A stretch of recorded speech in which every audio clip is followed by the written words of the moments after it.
নিৰ্বাচন শেষ হ'ল, ৰাইজে ভোটদান কৰিলে। অভিলেখ সংখ্যক ঐতিহাসিক বিধানসভাৰ নিৰ্বাচন এইবাৰ হৈ গ'ল। শান্তিপূৰ্ণ আছিল নিৰ্বাচন মোটামুটি। সকলো দলে হিলদল ভাঙি নিৰ্বাচনী প্ৰচাৰ চলালে। কিন্তু মাননীয় মুখ্যমন্ত্ৰী ডক্টৰ হিমন্ত বিশ্ব শৰ্মাৰ যিবিলাক ৰোড শ্ব' হ'ল বা জনসভা হ'ল, সেই জনসভাত অভূতপূৰ্ব মানুহৰ অংশগ্ৰহণ আছিলে এইবাৰ নিৰ্বাচনৰ প্ৰধান আকৰ্ষণ। সেয়া যিয়ে নহওক, নিৰ্বাচনৰ সময়ত কেইবাটাও বাগধাৰা সৃষ্টি হৈছিলে। জুবিন গাৰ্গ এটা বাগধাৰা আছিলে।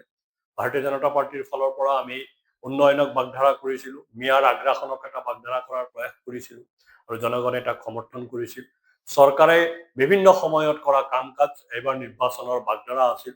মাতৃশক্তিৰ অংশগ্ৰহণ এটা বাগধাৰা আছিলে। যিয়ে নহওক, এই বাগধাৰাবিলাকৰ মাজত নিৰ্বাচন ভালদৰেই পাৰ হৈ গ'ল। মানুহে গণতন্ত্ৰৰ এই বিশাল উৎসৱত হিলদল ভাঙি অংশগ্ৰহণ কৰিলে। অসমীয়া সমাজে আকৌ এবাৰ দেখুৱাই দিলে যে অসমে সংসদীয় গণতন্ত্ৰত সঁচাকৈ বিশ্বাস কৰে। এইখিনিলৈকে ঠিকেই আছিলে।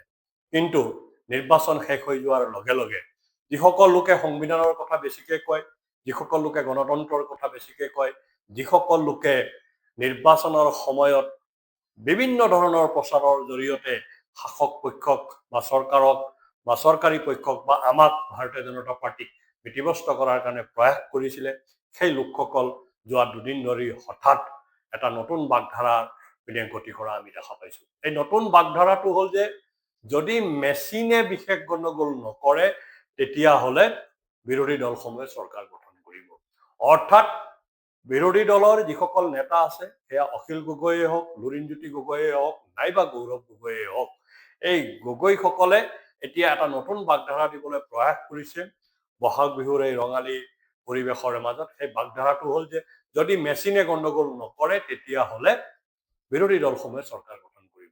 অৰ্থাৎ তেওঁলোক স্পষ্ট হৈছে যে চৰকাৰ তেওঁলোকে গঠন কৰিব নোৱাৰে আৰু পৰাজয়ৰ খবৰ অহাৰ লগে লগে তেওঁলোকে প্ৰেছ কনফাৰেন্স কৰি নাইবা সামাজিক মাধ্যমৰ জৰিয়তে এই কথাটো ক'ব যে ইভিএমৰ গণ্ডগোলৰ বাবেহে আমি ইলেকশ্যন হাৰিলোঁ।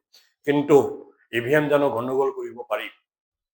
ইভিএম যদি গণ্ডগোলে হ'লেহেঁতেন তেতিয়াহ'লে 2004 চনত ভাৰতবৰ্ষত লোকসভা নিৰ্বাচন প্ৰথমবাৰৰ বাবে ইভিএমত অনুষ্ঠিত হৈছিল আৰু সেইবাৰ ভাৰতীয় জনতা পাৰ্টি শোচনীয়ভাৱে পৰাজিত হৈছিল। দিল্লীত বাজপেয়ীজীৰ চৰকাৰ আছিলে, বাজপেয়ীজীৰ চৰকাৰ 2004 চনৰ নিৰ্বাচনত পৰাজিত হৈছিল। 2009 চনৰ নিৰ্বাচনতো বিজেপি শোচনীয়ভাৱে পৰাজিত হৈছিল। বাজপেয়ীজীৰ লালকৃষ্ণ আদৱানীৰ নেতৃত্বত বিজেপিয়ে নিৰ্বাচন খেলিছিল আৰু নিৰ্বাচনত পৰাজিত হৈছিলে। ভাৰতীয় জনতা পাৰ্টিয়ে কেতিয়াও কোৱা নাছিলে যে ইভিএম বেয়া বা ইভিএমক হেক কৰি পেলাই আমাক পৰাজিত কৰিছে। ভাৰতীয় জনতা পাৰ্টিয়ে দুটাকৈ লোকসভাৰ নিৰ্বাচনত পৰাজয় হোৱাৰ পিছত স্পষ্টভাৱে কৈছিল যে দলত সংশোধনৰ প্ৰয়োজন আছে, দলত সাংগঠনিক কাঠামো নতুনকৈ গঢ়াৰ প্ৰয়োজন আছে, তেতিয়াহে ভাৰতীয় জনতা পাৰ্টি এক ৰাজনৈতিক শক্তি হিচাপে ভাৰতত জীয়াই থাকিব।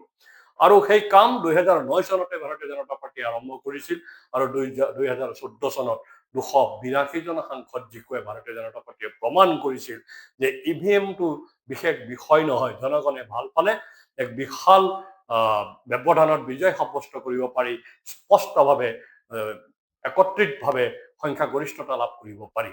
কিন্তু বিৰোধী দলসমূহে এই গোটেই কথাবিলাক আওকাণ কৰি তেওঁলোকৰ নিশ্চিত পৰাজয়, তেওঁলোকৰ সংগঠন নাই, তেওঁলোকৰ লগত জনগণ নাই, তেওঁলোকৰ জনগণক প্ৰভাৱিত কৰিব পৰা বাগধাৰা নাই, গতিকে তেওঁলোকৰ এই চল চাতুৰিৰে ভৰা কথা তথ্য পাতি জালিয়াতি কৰি সংবাদ মেলত সেন্সেশ্যন সৃষ্টি কৰাৰ কথাৰে নিৰ্বাচন জিকাৰ কাৰণে তেওঁলোকে যিটো প্ৰয়াস কৰিছিল, সেই প্ৰয়াসক অসমৰ জনসাধাৰণে নস্যাৎ কৰিছে। অসমৰ জনসাধাৰণে অভিলেখ সংখ্যক ভোটদান কৰি সেই প্ৰয়াসক নস্যাৎ কৰিছে। আৰু এটা বিষয় আমি ক'বই লাগিব, জুবিন গাৰ্গক লৈ এবাৰ নিৰ্বাচন তেওঁলোকে খেলিছিলে। কংগ্ৰেছ দলৰে হওক, জাতীয় পৰিষদৰে হওক বা ৰাইজৰ দলৰে হওক, তেওঁলোকৰ প্ৰতিটো নিৰ্বাচনী কাৰ্যালয়ত জুবিন গাৰ্গৰ ফটো সন্মুখত ৰাখি তেওঁলোকে ৰাজনীতি কৰিছিল। জুবিন গাৰ্গৰ পত্নী গৰিমা গাৰ্গৰ আহ্বানৰ পিছতো তেওঁলোকে জুবিন গাৰ্গক ৰাজনীতিৰ মেজলৈ টানি আনিছিল আৰু জুবিন গাৰ্গক লৈ ৰাজনীতি কৰিছিল। কিন্তু নিৰ্বাচন শেষ হোৱাৰ লগে লগে কোনো বিৰোধী দলৰ নেতাৰ মুখত জুবিন গাৰ্গৰ নাম আমি শুনা নাই। আনকি জুবিন গাৰ্গৰ ক্ষেত্ৰলৈও তেওঁলোক যাবলৈ এতিয়া সময় নোপোৱা হৈছে। নিৰ্বাচনৰ সময়ত তেওঁলোকৰ হাতত যথেষ্ট সময় আছিল জুবিন গাৰ্গ সমাধি ক্ষেত্ৰলৈ যাবলৈ, কিন্তু এতিয়া তেওঁলোকৰ হাতত সমাধি নাই। অসুস্থ গৰিমা গাৰ্গৰ খবৰ লবলৈ তেওঁলোকৰ হাতত সময় নাই। সেয়া যিয়ে নহওক, এই নিৰ্বাচনে আমাক কেইবাটাও কথা শিকালে।